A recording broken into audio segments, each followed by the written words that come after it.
Hey guys, welcome back to Sports with Mono and Mono. Thank you for joining us for our early bird special. First show of 2026. It's January 3rd, and I'm here, of course, with Elijah Weintraub, my co host. Eli, Happy New Year, my friend. Happy New Year to you, Jim, and to our audience watching at home. And we have a great show for you today. Tons of football to talk about. And let's just get it all started with the monologue sponsored by Coriano Trucking of Summerhill, New York. Okay, Eli. So, yes, we are winding down the NFL season. Big week. We're going to talk a lot about football, but I just wanted to, from the monologue, just say if you're a New York Jets fan, you have to be absolutely sick by the performance of your team. And I think this falls squarely on Aaron Glenn. He doesn't seem to be in control of anything. And yes, they did trade Sauce Gardner, they traded Keenan Williams. But I think that's one positive that you could take out of this because I think Gardner was overrated. Williams, I think, is a stud, but they got those draft picks back and they're going to have to do something because you can't possibly tell me you're looking to win games by starting somebody like Brady Cook, even though you have Justin Fields, who, yes, he didn't play very well, but he's better than Brady Cook. So that means you were absolutely, and we use this term, Eli, tanking. Well, they tanked. And I think that's a disgrace. And I hope the Jet fans get what those draft picks are intended to do, and they make this and they trade down to get the number one pick, and the number one pick is going to be Fernando Mendoza. I can't see it happening any other way. But what a terrible, terrible season for if you're a Jets fan. And like I said, I don't know because I think Woody Johnson is an imbecile, maybe the worst owner in football, certainly. Um, but I don't know if Aaron Glenn is going to take the fall or not take the fall, but somebody has to take the fall because they had no intentions of winning in that game against New England. I have never ever seen a team so unprepared to play a football game, and that's what we got to see. So if you're a Jets fan, now look, from a Giants fan perspective, yes, they've had a terrible, terrible season, but there is promise there. They do have, they'll get neighbors back. Um, Jackson Dart is a quarterback for the future, but the Jets right now, I don't know what their plan is, but if I'm a Jet fan, I'm selling my tickets. Well, let's start off with the Jets' perspective first. When is it going to end? It's year after year. The Jets miss the playoffs, don't go Mhm. back into the playoffs. It's just a joke of an ownership and just a joke, pretty much, is the bottom line. I mean, it's really sad. Every year you miss the playoffs. Every year you have hope, and then the hope is gone. You get Aaron Rodgers. That was supposed to be your saving hope. He gets an Achilles, and then that's the end of the Jets season. 4 minutes into your season. That's pretty much how it goes.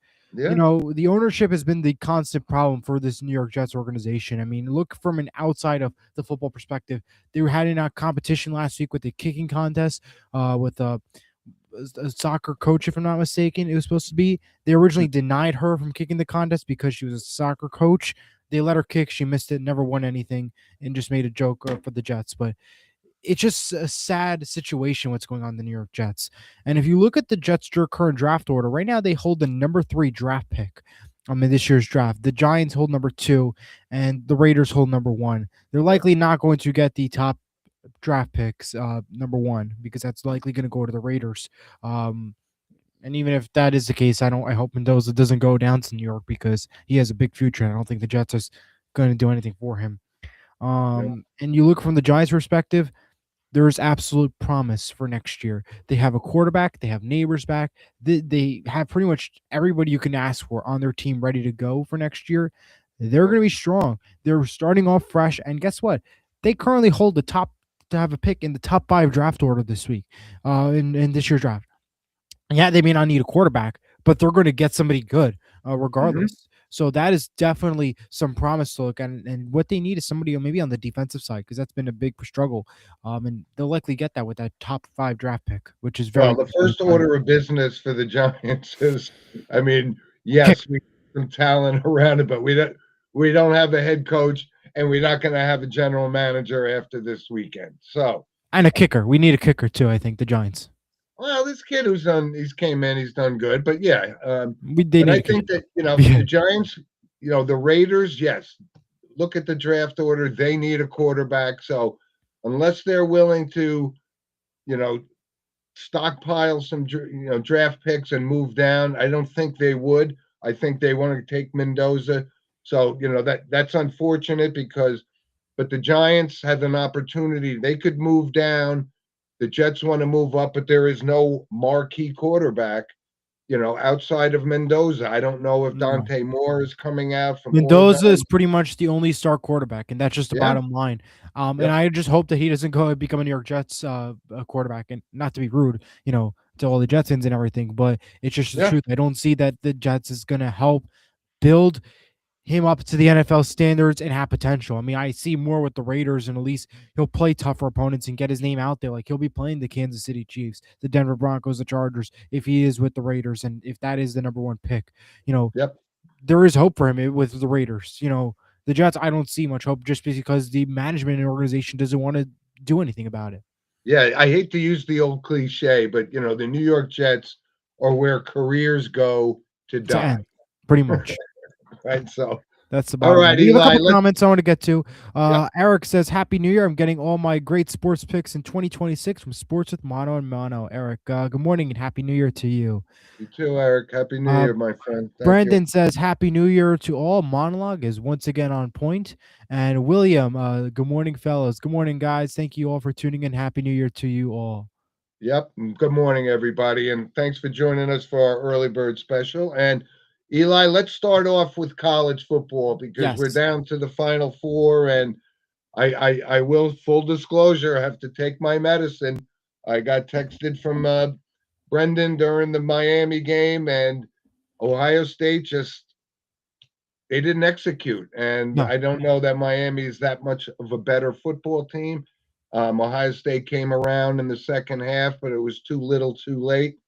Um, so that game, um, for me, I missed 3 out of 4. I Yeah. have to be honest. I had Miami. I mean, I had Ohio State. I had Texas Tech. I had Georgia, and all 3 of those lost. And the only ones that you and I, Successfully got is Indiana. it's Indiana. And boy, do they look really, really good. They Well, look almost unbeatable right they now. really do just look unbeatable. 38-3 in the Rose Bowl against Alabama with Nick Yep, Saban in the house and everybody. That was an unbelievable performance by Indiana. They look like the best favorites. They look like they are the absolute champs of this whole thing, but we'll see what happens next week. I really hope they do win it. yep. But I want to talk about Mendoza real quick. He played unbelievable football the other day. Now, I don't know if it's because of Kurt Signetti, the head coach, or if he is just really the best guy that could ever come out of this draft in a long time. I mean, he really looked good, and he was on the interview with Holly Rowe on ESPN, and he just had class. He respected everybody. Oh, He didn't say anything bad. He was like he felt like a broadcaster at one point because he talked so well and maturely. Um, I have so much hope for this kid heading into the NFL. me too. He really is going to be a star in the NFL. I haven't said that in a long time about a lot of these players getting into the draft, but this guy is really going to make a name for himself and help rebuild an organization around. And I think what helped him grow to the player he is that Kurt Signetti, that head coach of Indiana, and they're going to have a tough competition next week versus Oregon in the Peach Bowl. Well, I will tell you this, that I am just as impressed uh, with Kurt Signetti as I am with Fernando Mendoza. And Absolutely. the two of them together. And look, I mean, Signetti, I don't know where he came from but he seems like he could be the next Nick Saban in college football. Absolutely. He put this all together so quickly, and he's not going anywhere. He wants to stay at Indiana. He signed a long-term contract, so he's not going anywhere. Um, But what a unbelievable job on both sides of the ball. So you got to give Signetti a lot of the credit. It's not just Mendoza, but they do have a solid defense as well. And I just couldn't be more impressed with Indiana. And And the it's one so unusual because Indiana's a basketball school, but pretty now they much. become a football school. And you know, It's one great. fact that came out this week: zero titles for Ole Miss, Indiana, and Oregon.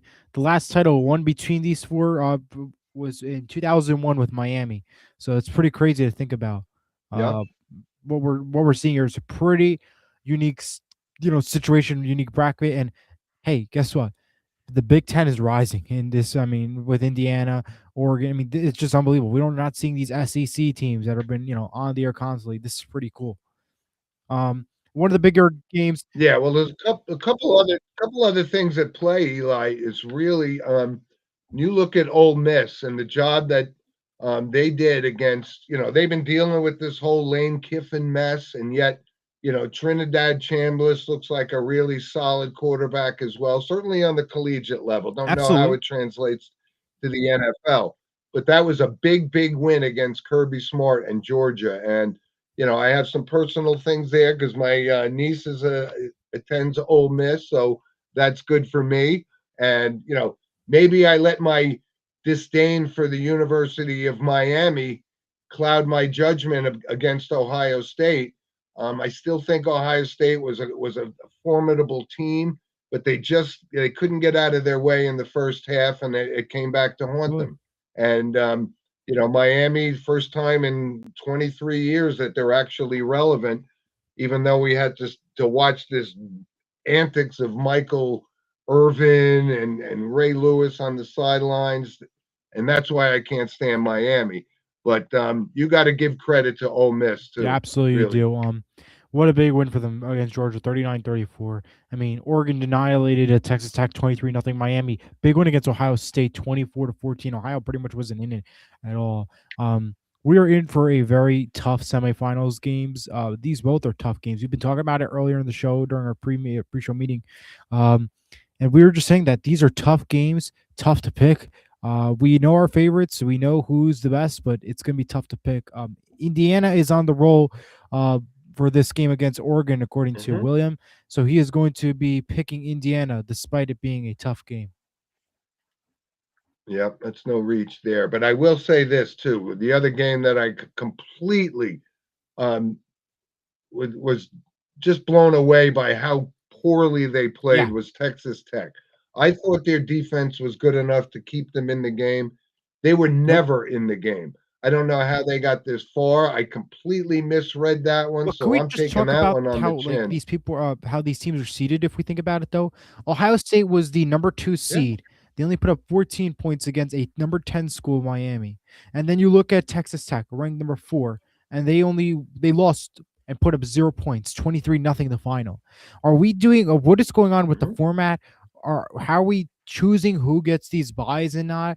And are we doing this the correct way? Because if you think about it though, we saw a very disappointment between Ohio State and Texas Tech. Don't get me wrong. You look at Alabama. They had a really good game previously. Not great for the next game versus Indiana. Well, you can also take a look at this Alabama situation. And again, last week when they beat Oklahoma, everyone was saying Kalen DeBoer's job is secure, and now they get absolutely embarrassed by Indiana, and now they're calling for his head. So this opens up the possibility: is the heat so intense that Alabama has to make a change? I think it's a little bit early. I think this is only his second year with Alabama, but it's the fan base that drives those decisions. And don't be surprised. I know this, if Alabama coming off this embarrassing loss makes that change and they bring in Dabo Sweeney to Mm, replace him. I just want to put that it's not out of the realm of possibility, even though Dabo continuously says, and I believe him a little bit more than I do Lane Kiffin, that he's going to stay there. But the opportunity to coach Alabama, he's already been successful at Clemson, but maybe that time has run out, and we'll Before see. we get to our picks Interesting and stuff, thing. we have Brandon calling in. I'm gonna bring him on. Brandon, good morning. Can you hear us? Oh, hold on 1 second. All right, can you hear us now? Yes, I can. Good morning. Can you hear me? Good morning. Yes. Happy Morning, New Year, Brendan. everybody. Happy New Year. Great start to the You too, show. kid. Great way to start off the day. I just wanted to bring up a couple of points. Number one, Eli, I just want to piggyback. There could not be a more impressive young man than Fernando Mendoza. Just listening to him, he is so You articulate. bet. He was a two-star recruit out of a prestigious private school in Miami. Went to Cal Berkeley, finished in 3 years, and is a I don't think people are recognizing that he is a graduate transfer from Cal Berkeley. He has a degree in business from Cal, Yep. and then went to Indiana to solidify his NFL plans. Listening to him at 22 years old, I feel like I don't want to get too far ahead of ourselves here, but like, is he the next great broadcaster? I mean, he is just so Mm, articulate and so interesting to listen to. His vocabulary is superb. He's just a his gestures. He just understands it. He totally gets it, and I am Very impressive young man, really Brendan. excited to Very. watch his career take off. The other thing I wanted to bring up, guys, is I think we've seen a switch in semi-pro. I mean, I'm sorry, college football, where we are now loading up the NIL money on the defensive line. The teams that you see here, Oregon, Miami, Indiana. Indiana's a little bit different, but you are seeing teams build up their front seven, and I think we've seen a shift from the fun and gun days of spread them out and let's see if we can score 40 points to I think that we're going to be seeing a lot of games that are like 20-17 or so, just because the pass rush is just too much for some of these kids to take on. Now it could be different as we get into the finals with either Dante Moore or Fernando Mendoza. Both are mobile. But I just want to. I understand the disdain for Miami, but I really like their front seven on defense. They looked relentless against Ohio State, and I know William and I had Miami, and I think we were right that they were a little scared to take on Miami's defensive ends. Ruben Bain is just a terrific player. With that Yeah. said, I'll just hang up and enjoy the rest of the show. appreciate it as always. Thank you, Thank you. Brendan.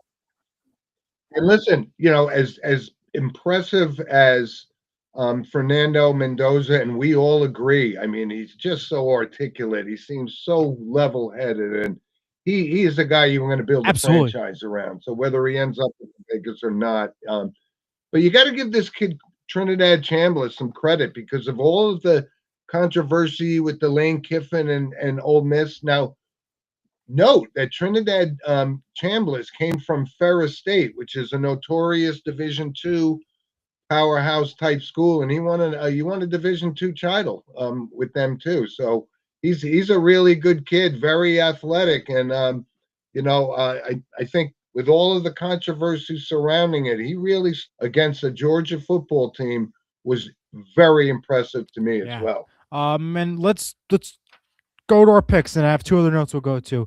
Let's go right to it. Yep. We start off on Thursday, January 8th, with the Verbo Fiesta Bowl, 7:30 on ESPN. It's number 10 Miami and the number 6 Ole Miss.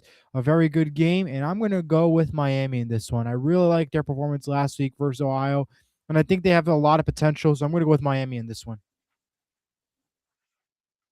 Eli, yeah, I know maybe like I said, my disdain for Miami, but I really believe that this Ole Miss thing is seems like a team at least to get to the finals Mm. of destiny. I think Miami is a solid team, and like Brendan pointed out, this kid Bain and so forth, they do have a solid defense, but I didn't really give them a puncher's chance to beat Georgia, and yet they did. And I'm going to go with Ole Miss to upset Mm. Miami and make the national Wow. championship game against Wow, wow, Indiana. wow. The last game let's talk about I know. Friday, January 9th, the Chick-fil-A Peach Bowl, 7:30 on ESPN. It's number 5 Oregon and number 1 Indiana. Of course, I'm going to go with Indiana. I just am a big fan of Mendoza. I love Kurt Ignetti as head coach. I Me have to go too. with Indiana in this one. Me too. I All agree right, with so that. we both I agree differ with on that. Miami and Ole Miss, but we both agree on Indiana. Last note, two notes from the college Yep. football world. Northwestern is hiring veteran coach Chip Kelly as its new offensive coordinator. And let's just say this, I want to get this out the way now. That Pop-Tarts Bowl last week was pretty exciting. I like the theme. I like it all. And I don't know how that's not one of the top 5 college bowl games for the playoffs, because that to me is exciting. I like the idea of the Pop-Tarts, toaster trophy, and I thought that's worthy of a college Well, I football will say playoff this bowl. Let is me tell you. well, without the college football playoff aside, I think we finally did wrap up a very long bowl season last night with the Holiday Bowl. I think that was the last Yeah, bowl game. I think it might Arizona be one going today. in number 17 in the country, and they lose to SMU out in San Diego. So, yeah, it's been a Yeah, great college football season, though. Great. absolutely. Let's go now to the National Football League, where we saw some crazy upsets and the bracket getting tighter. We take a look at It the is. playoff picture real quick here, and here are the teams in and out. We start off with the NFC, where the Bears and Eagles have locked up the division. They're the division winners. They'll be staying at the 2 and 3 seeds. The Panthers and Buccaneers, they'll be fighting for a playoff spot. We'll be talking about that in just a minute. I'll get to all the scenarios in a little bit. Seattle Seahawks and the 49ers are in, but their game today will determine who gets the number 1 seed and who is going to get the number 5 seed. The Rams and the Packers are going to stay at the number 6 and 7 spots, where their records are. We go to the AFC, where the Broncos and the Patriots have secured the division. However, they're going to be fighting to see who is going to be the number 1 seed. The Jaguars, they are in the playoffs along with the Texans, but a loss and a Texans win can have the Texans win the division. So I'll have to watch Yeah. out to see what happens there. The Steelers, Ravens will battle it out. The Chargers and the Bills have also clinched a playoff spot, but they could easily move up with the Texans based off how their games go. Let's go ahead and talk about the scenarios about how this goes for these teams that are trying to look for the playoffs and how it works. For the AFC, Denver will get the number 1 seed with a win, a tie, and a loss or tie by New England, and a loss or by New England and a loss or tie by Jacksonville. One of those 3 are possible. New England gets the number 1 seed with a win or a tie and a loss or tie by Denver. Jacksonville will get the number 1 seed if the Patriots and the Broncos both lose and the Jaguars get a win. They win the AFC South, however, with a win or tie or a Houston loss or tie. So also possible there. Mhm. The Houston Texans can win the division with a win and a Jacksonville loss. The winner of the Ravens Steelers will get the division and goes to playoffs. The other one is out.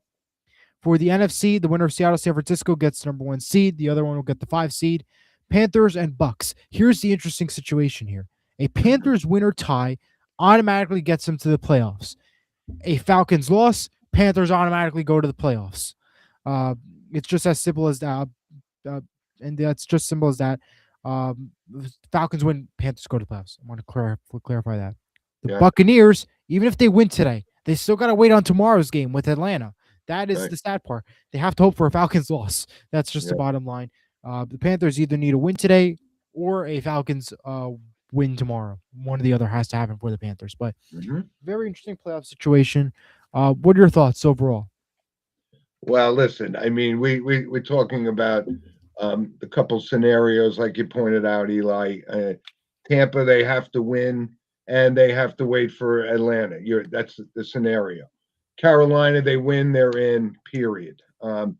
But what a terrible division. I mean, they're at best going to be, barely over 500. Right.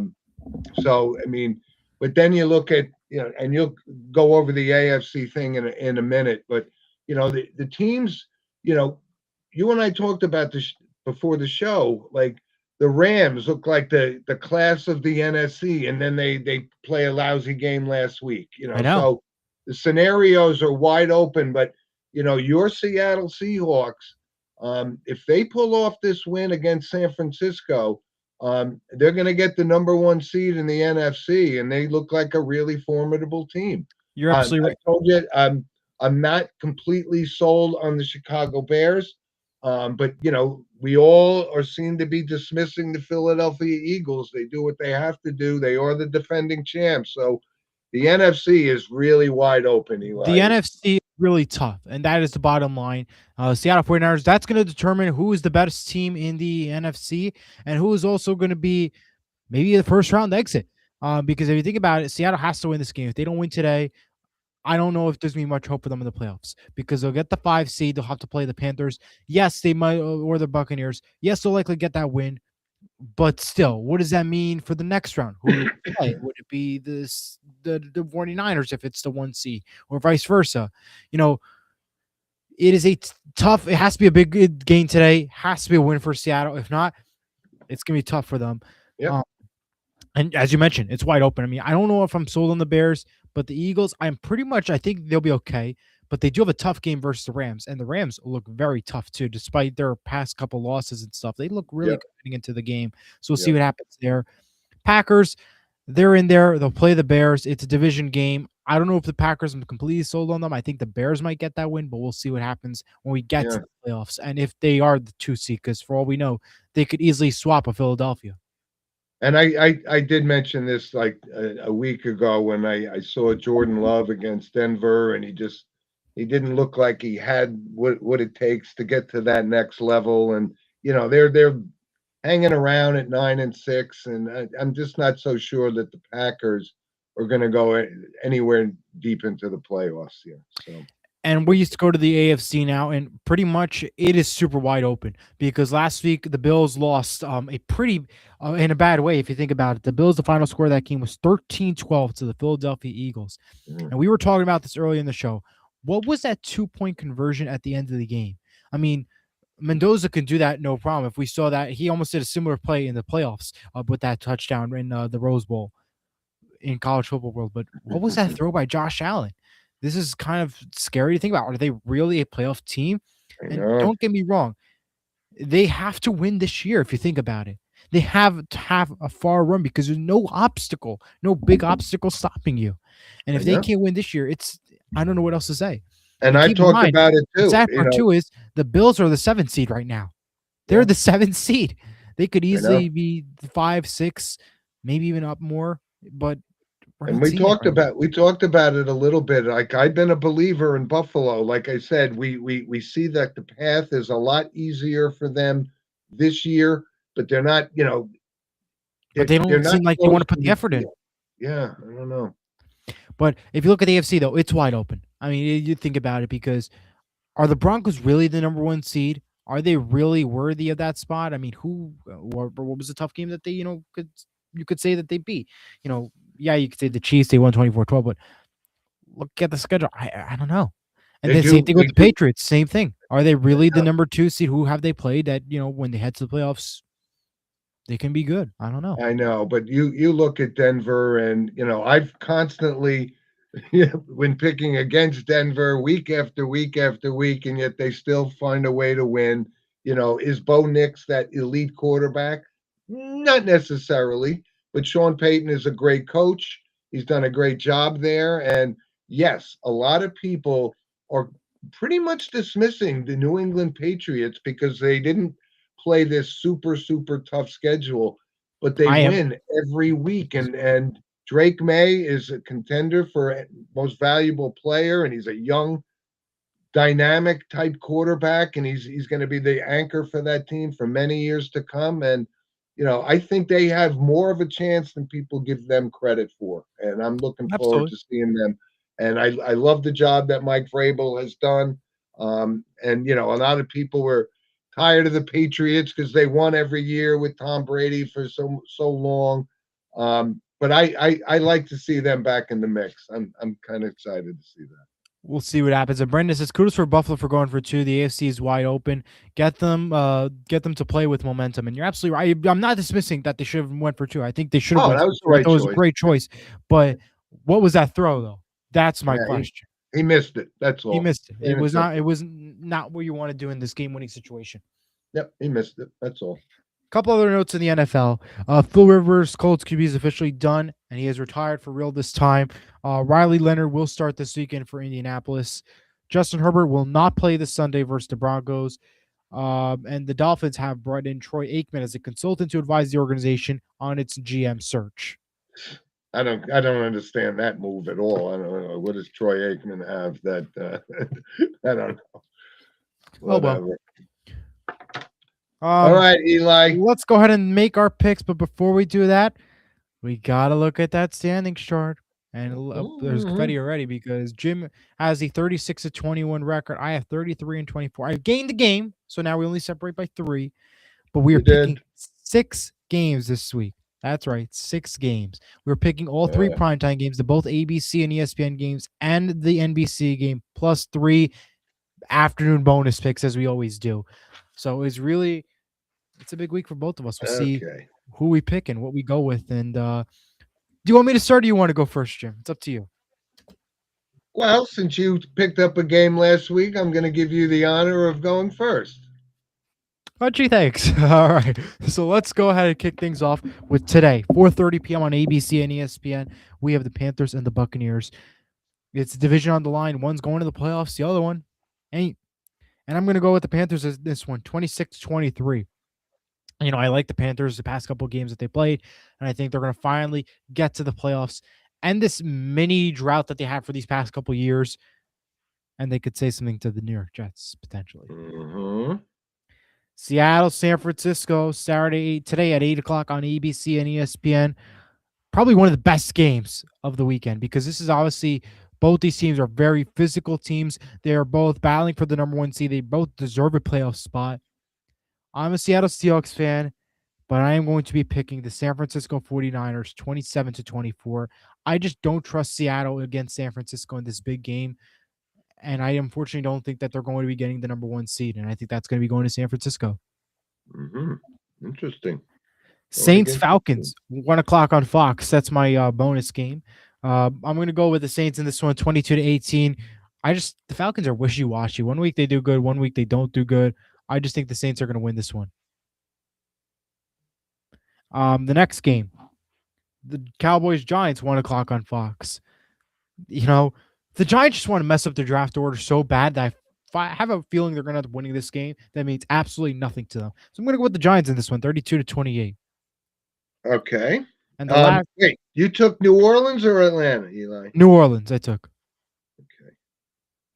My next game, Lions-Bears, 4:25 on Fox. This game means kind of nothing to both these teams because Bears are in the playoffs. They have really not much to fight for. The Lions, they're out of the playoffs. But I just see the Bears resting everybody, and I think the Lions are going to end up getting this victory 24-22. So I'm going to go with the Lions. The last one, the Ravens-Steelers. This is both a common game that both of us will be picking together. It's one of the game that's going to decide the division. It's at 8:20 p.m. on NBC tomorrow night, Sunday Night Football. I'm going to go with the Ravens in this one to beat the Pittsburgh Steelers and Mike Tomlin's drought of heading into the playoffs. And the final score of that game is going to be 26-23. So my picks are Panthers, 49ers, Ravens, Giants, Lions, and the Saints. Wow. Jim, it's all yours. What do you got? All right. Well, we could get some separation or you can close the gap here. So let's start with the Saturday games. Tampa and Carolina. And,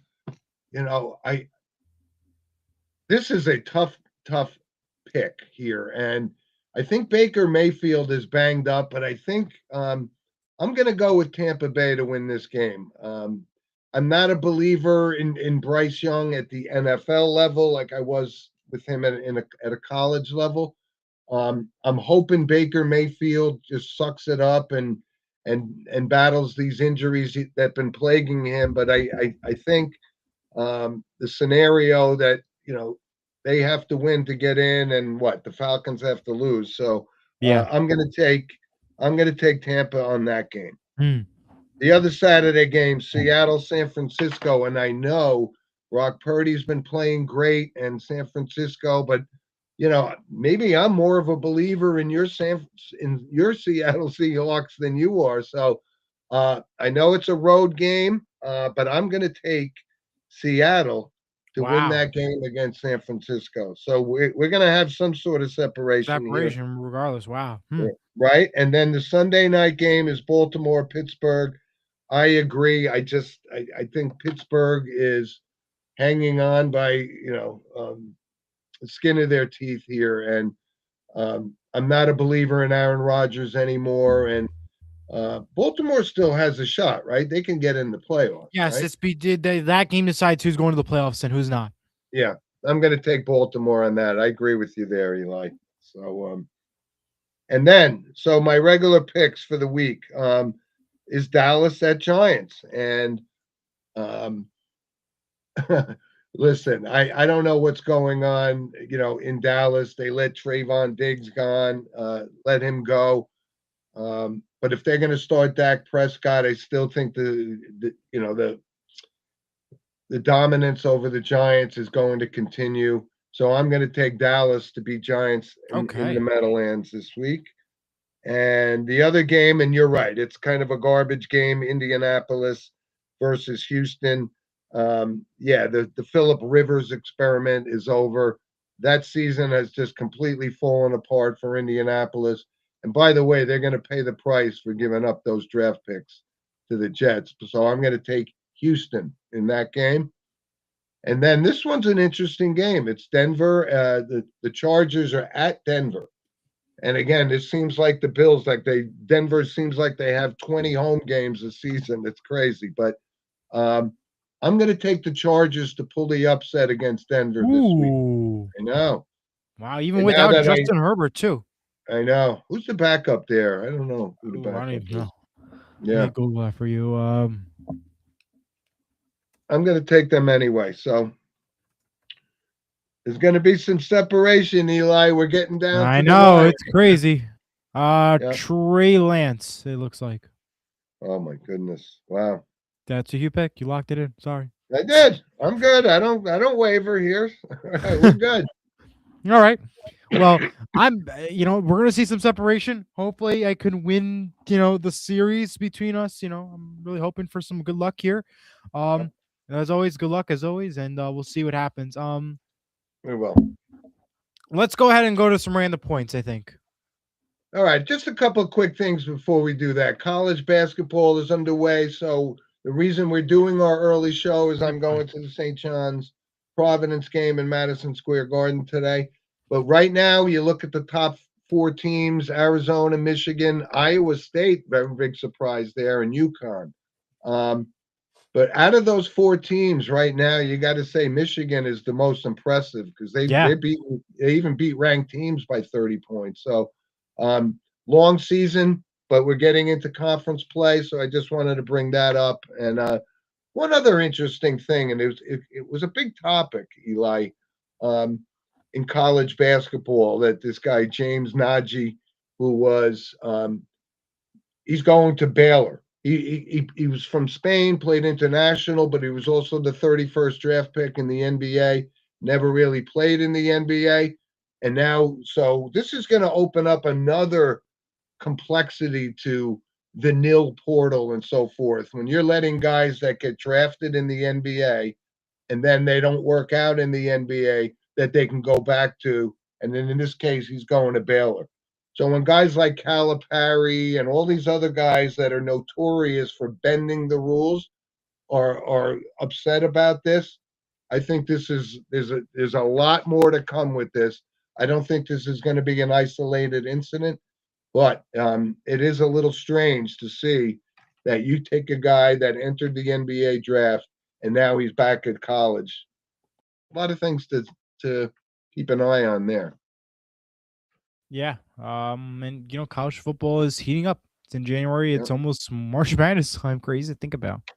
Yep. And as far as the NHL goes, yesterday was the Winter Classic down in Miami, of all places. It looked like a and nice the setting. I'll Rangers, be quite honest with you.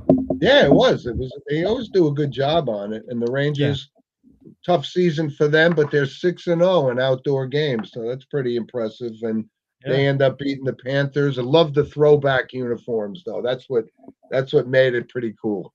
Absolutely. Before we can move on, we have William Hathaway joining us. He's calling in now. Good morning, William. Can you hear us? Yeah, can you see me? Now I can. Oh yeah. Hey Jim, how you doing, man? How How's you everything? doing, Happy New William? Year to you. So you were Happy bringing New a Year to point you about too. you were bringing the kid. You were bringing about the issue in Baylor University. I think kids in college right now, that with the NIL and all that other stuff is going on. I don't think they should be coming back to college back to play Agreed. college basketball. I agree. There should be a limitations on that. I mean, it could be a disadvantage to a team. It could be an advantage to a team. But I don't agree with this situation because I think it's not right for like during COVID they had a 5 year, I think 5 year extension. If during COVID, I don't know, Eli, if that's the case, but during COVID, I think there was some type of stipulation where in reference to the NCAA about kids playing their 5th year in college and all. But I don't feel that this situation should be granted to any athlete because it could be a disadvantage either to a bigger school or to a smaller school. You know, Yeah. and that's my opinion. And also, you were talking about the college basketball going to conference play. Well, Seton Hall over in South Orange, they have proven this year to be a good team because they've beaten not only one team, not only two teams on the road. They beaten Providence and they beat Marquette, and it's like a good season for them right now. You As far bet. as St. John's is playing Providence today. Any game in the Big East is crucial to a point where it can go either way. You know what I mean? Look at the Yep. situation with what right now UConn. Top teams like that on the Big East level need to come down to a level. You know what I mean? As far Mhm. as it could go Absolutely. any way. I'm saying, like Seton Hall is playing tomorrow at Creighton. I mean, at the Prudential Center. That game could be a good game. For Seton Hall because you know why, Eli? Because Seton Hall has a good record at home and they had the crowd for them. So Absolutely. like Seton Hall, when they go on the road, it's like tough because they don't have the crowd presence there. And Right. and and, Yep. and to advantage as far as those teams, it's conference play. Like you talked about Michigan, Jim. Any game in the top 20 can go either way any given week. Yep. Absolutely. You got it. Uh, Thank you very much, William, for your insight and your opinions, and Happy New Year to you. And I'm going to touch base Happy on New Year to you. be good. Happy I'll New talk Year. to you Um, soon. Right. I do think right now that we're going to have a situation, Eli. First of all, congratulations. Your Seton Hall team is an impressive basketball team right now, and I'm Absolutely. happy for you on that front. Um, and yeah, the Big East is always going to be the Big East, and it's awesome. That's But for I'm sure. afraid that the barn door, the old scenario that the barn door is already open on this, letting NBA draft picks go back into play college I don't basketball. like that I either, don't but yeah, I don't think we've seen the end of this. I think this is going to be a bad precedent that was set, and at some point they're going to have to either address it or allow it to continue. So I don't know which way, but right now, if they let this kid do it, the next guy, up is going to say, why can't I do it? So I think we absolutely. got a dilemma on it. All right, take us For down to sure. some random points, Eli. Random points. That's sponsored by the way, by Lynch Toyota of Manchester, Connecticut. Let's start off with this. A big congratulations to ESPN Sean McDonough as he was named the 2025 National Sportscaster of the Year. Well-deserved honor. He's done every sport you could possibly think of for ESPN. Absolutely well-deserved honor for him. The Who was Marlins have that? acquired Sean McDonough. Oh, okay. Yeah, I like him too. Yeah. The Marlins have acquired Astoria Ruiz in exchange for Adriano Marrero, who is heading to the Dodgers now. ABC announced that Conan O'Brien will return to host the Oscars in March of 2026. The NFL has once again stolen Christmas from the NBA despite Netflix and Prime Video getting bad games.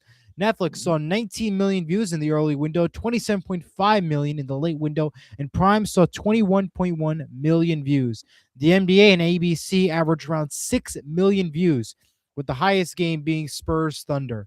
that is pretty crazy to think about how the NFL just stole the NBA right from it. I mean, it's crazy. Yeah, I It know. really is. Silver's not happy about that. Absolutely. I mean, they just have to, I think, postpone the season, if you ask me, till after football and start in February and in about early August. That's what I think the NBA should do. But that's just me. Hmm. Yeah, just get the NFL out the way, because Yeah. then, yeah, you know how it is. My favorite story of the week, however, was last week. 104-year-old World War II veteran Dominic Cridelli played the national anthem on the saxophone ahead of the Rangers Islanders game at UBS Arena. It was unbelievable to see. The internet was going crazy.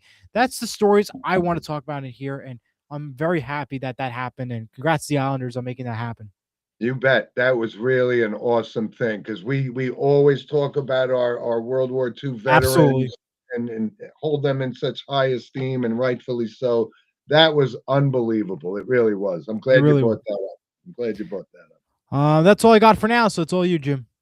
All right, I got a couple random points here, and we've kind of touched on it again, but now the NFL Hall of Fame, they're coming up for votes, and I just want to reiterate that I see a couple of surefire locks should be Drew Brees, Larry Fitzgerald, Jason Witten, and unbelievable for me to even say, but the guy made such an impact in so many scenarios. But Adam Vinatieri, if you have Jan Stenerud in as a kicker, then Adam Vinatieri, even though he tailed off at the end of his career, but the clutch kicks that this guy made time and time and time again, I think he's a Hall of Famer. And Yeah, a I couple agree. guys on the fence here again, Frank Gore and Eli Manning.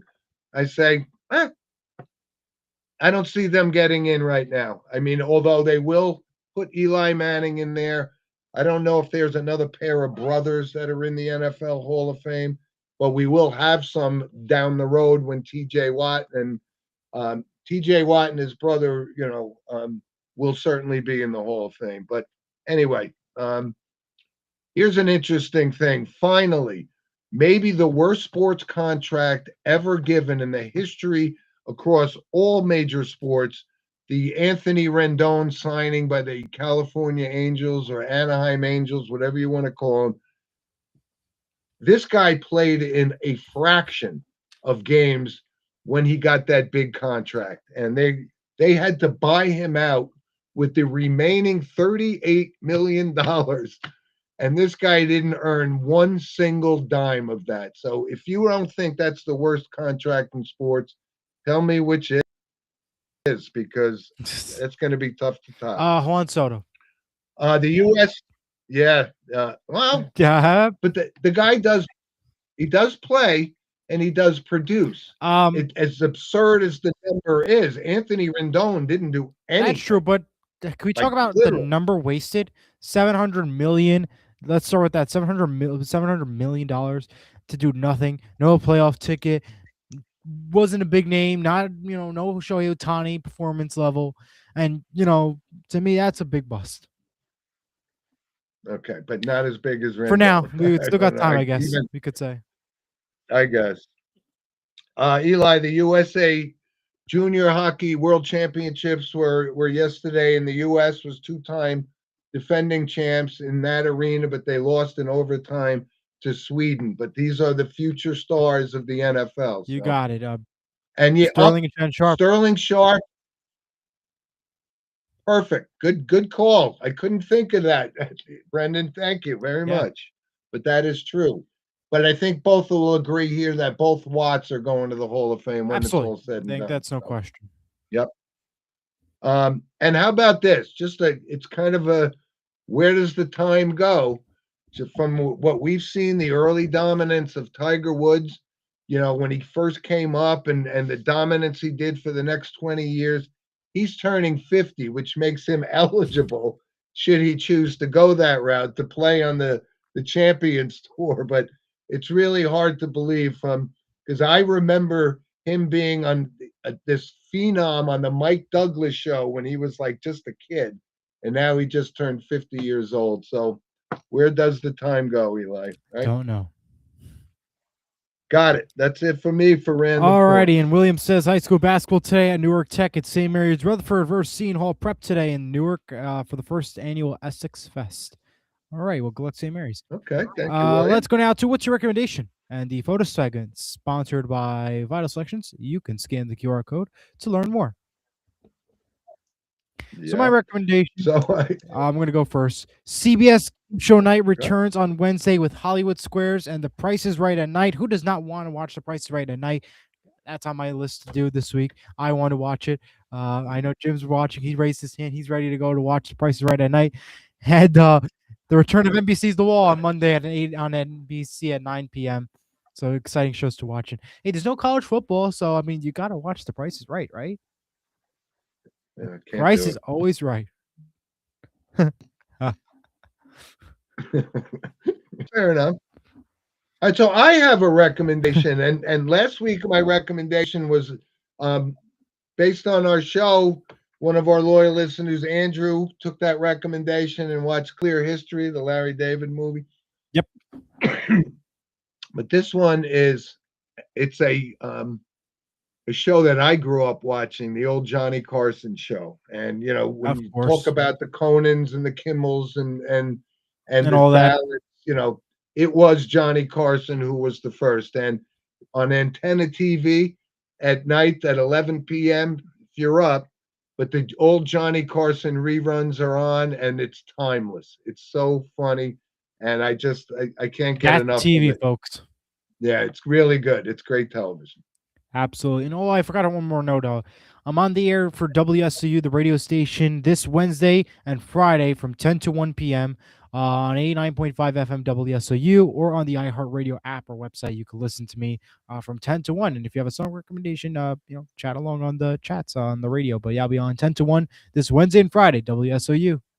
Very good. Cool. All right, let's go to some photos. Yeah, I got a couple photos here. That's me and my daughter Danielle at Christmas time, and like I said, she's awesome, and we just had a wonderful day. But her and I have this picture together, and I'll treasure it forever. And I see in the background you were watching the Netflix football game, so you're one of the people that. Yeah, you're right. There's no NBA behind me. It's the NFL. You're right. And listen. I know people make big snowman. This is my little one. It looks more like an albino weasel or something, but that was my we had some snow last week, and that was my attempt at a snowman, but it's gone now. Good attempt. All right. Unfortunately, we do have some notable passings this week. I'll let you go ahead and start it off. All right, I got a couple here, and one of them, is certainly more in my generation as growing up. Bridget Bardot was like a real, very beautiful actress in her day in the late 50s, early 60s, and she was 91 years old. But if you've seen a picture of her, you can understand how she made it in Hollywood. She was really a beautiful woman, and I know we've talked about the show The Wire before. Yep. But Isaiah Whitlock has passed away. He was 71. He played State Senator Clay Davis on that show. Very well done character on that show, and he's done some other work. He was 71 years old, Eli. The other two I have is Different Stroke star Melanie Watson has passed away at the age of 57. And the last one is the New York City Metro Cards. 1994 was first debuted and officially has gone away. Now it's all the Omni. You have to pay through your phone or the credit card. It's sad because I loved going to get those Metro cards, swiping it, and I think I might have a few left upstairs. I got to double check, but an iconic New York moment, and for a long time, it replaced the iconic tokens, then became the Metro card, those famous yellow cards, and now it's no more. Yeah, that's pretty good. That's a good notable passing, Eli. Well done. It really is, because if you think about it, I mean, everybody used the Metro card. Everybody had one. I don't know if you probably still have one or not, but I mean, it's iconic. I think the Metro card started in 1994. 1994. Yeah. Okay. End of an era. Tragedy, that's for sure. Well, by the way, bringing up the Metro card, just be prepared to reach more into your wallet again, because everything's going up. Everything's going up on Man, what else is this- new? yeah, but again, they keep doing it over and over and over again, and That's all on the politics, but we garden, don't get into that. right? The bridges, tunnels, everything's going up. Garden State Yeah, Park, great. Congratulations. That's on leadership and politics. We don't get into that, unfortunately. But yep. yep. All right. Well, we had a great show today. We thank you all for tuning in. We hope you have a great and healthy and happy and safe new year. And we'll be back at our normal time slot at 10 o'clock next week for more sports with Mono and Mono. Yes, and of course, always feel free to reach out to us at our email at sportswithmonoandmono@gmail.com. And yes, this was a good early bird special for us, but we will be back next week. And we do wish everybody a very happy new year. And thank you all for participating in our show. And shout out to Tom Pugh, who's a Indiana graduate, and he's very excited about the Hoosiers, and Derek Krug Absolutely. as well. And thanks for the support for everybody, the Frankie Pisanis as well, Brendan, and it just means a lot to us that you watch our show. And we'll see you guys next week, 10 a.m. Have a great day, everyone. Bye.